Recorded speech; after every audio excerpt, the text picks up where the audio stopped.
하나님이 없이 살아간다는 것은 어떤 것일까요? 하나님으로 인해서 온전히 채용을 받지 못했다는 겁니다. 하나님으로는 안 된다는 것이지요. 그래서 다른 것으로 자꾸 채우려고 합니다. 그런 삶에는 안식이 없다는 것이지요. 다른 것으로 자꾸 채우려고 하고 내가 하나님이 되려고 노력하는 것이 우리의 죄의 본질이요 교만의 모습이라는 것입니다. 우리가 살아가는 세상도 마찬가지입니다. 자꾸 내가 하나님이라고, 내가 하나님이 될 수 있다고, 하나님이 되라고 부추깁니다. 문화 자체가 그렇습니다.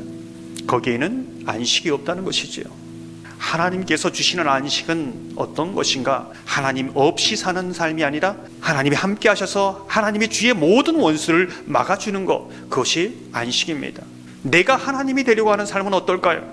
원수들을 어떻게 하면 잘 피할 수 있을까? 사람들은 피해 다니는데 급급합니다. 숨는 데 선수입니다. 그리고 잘 피하면 그것을 안식이라고 착각합니다. 시편 127편 1절 2절을 보면 이렇게 말씀합니다. 잠을 주신도다. 인간의 최고의 선물이 안식이라는 겁니다. 하나님이 함께 하실 때 안식이 주어진다는 것이지요. 아무리 성을 지키고 쌓고 수고하고 했어도 하나님이 함께 하지 않으면 거기는 안식이 없다는 겁니다. 오늘 본문을 보면 하나님이 되려는 노력을 그치고 안식을 누리는 레위지파의 삶을 우리에게 본보기로 보여주고 있습니다. 그들의 삶 속에서 어떻게 안식을 누리고 있는가? 1번 구절을 보면 여호와께서 모세에게 명령하사 우리에게 주라 하셨나이다. 12지파의 땅을 다 분배한 이후에 레위지파가 여호수아에게 나아가 하나님의 말씀을 따라 자신에게 땅을 달라고 요청하고 있습니다. 저는 이 사건을 보면서 이런 상상을 해봅니다. 레위지파는 여러 지파들이 땅을 분배받을 때, 그것도 12지파들이 다 받을 때 어떤 심정이었을까? 먼저 우리에게 좋은 땅을 달라고 그렇게 말하고 싶지 않았을까? 12지파가 다 땅을 받은 이후에 더 이상 받을 땅이 없을 때 얼마나 마음이 섭섭했을까?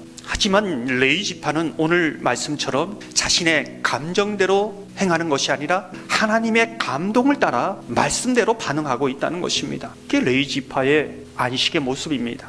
저는 이러한 레위지파의 모습을 하나님이 되지 않으려는 선택이었다, 이렇게 말하고 싶습니다. 그러한 삶 속에 레위지파에게 주는 안식이 있었다는 것이지요. 사실 시므온과 레위지파의 사건을 여러분은 잘 알고 계신 줄 압니다. 디나의 사건 때문에 피를 흘리는 전쟁이 있었습니다. 아픔이 있었습니다. 내가 하나님이 되려는 선택이지요. 그 선택의 대가는 큽니다. 그 가문의, 그 인생의 저주와 심판이 늘 따라다닙니다. 안식이 없는 삶이지요. 근데 그들의 삶이 어떻게 안식으로 바뀌어 버렸는가? 그 전환점은 어디인가? 성경은 분명하게 우리에게 보여주고 있습니다. 신명기 33장 9절을 보면 이렇게 말씀합니다. 주의 말씀을 준행하고 주의 언약을 지킴으로 말미암음이로다. 출애굽기에 나오는 황금 송아지, 그 사건에서 나온 고백입니다. 내가 하나님이 되는 노력을 그치고 하나님의 말씀을 따라 하나님이 되지 아니하는 그러한 선택을 하며 나아간 것입니다. 거기에 안식이 있었다는 겁니다. 심지어는 부모와 형제, 자녀를 알지 아니하였다. 그들을 보지 못했다. 무슨 뜻입니까? 비록 부모라 할지라도 자녀라 할지라도 신앙과는 타협하지 않겠다. 결연한 의지입니다. 그 하나님의 말씀을 붙잡는 결단이 그들의 삶을 저주에서 축복으로, 불안에서 안식으로 바꾸었다는 것을 성경이 증언하고 있는 것입니다. 하나님의 심판이라는 단어는 재판이라는 단어와 같은 용어입니다. 같은 의미지요. 그런데 이중적인 의미가 있습니다. 하나님이 심판을 말합니다. 그러나 이 심판 가운데에는 구원도 있습니다. 하나님이 저주를 말합니다. 이 저주 가운데는 축복의 길이 함께 공존합니다. 재앙이 있습니다. 재앙만 있는 것이 아니라 소망도 함께 공존합니다. 이중적인 의미라는 것이죠. 지금도 마찬가지입니다. 하나님의 심판은 이 두 가지의 선택을 말하는 것입니다. 어느 길을 선택할 것인가? 무엇을 선택할 것이냐 묻는 것이지요. 수많은 이스라엘 백성들에게 심판을 말하지만 언제나 구원의 길이 있고 생명의 길이 있고 축복의 길이 있었습니다. 그런데 어떤 것을 선택하려냐? 수많은 사람들이 내가 하나님이 되려는, 하나님이 없는 삶을 선택하며 걸어갔습니다. 그래서 광야는 저주의 길이고 멸망의 길이 되어버린 것이지요. 레위지파는 하나님이 되려는 것과 하나님이 되지 않으려는 그 선택의 길에서 안식을 선택하고 그 길을 걸어갔습니다.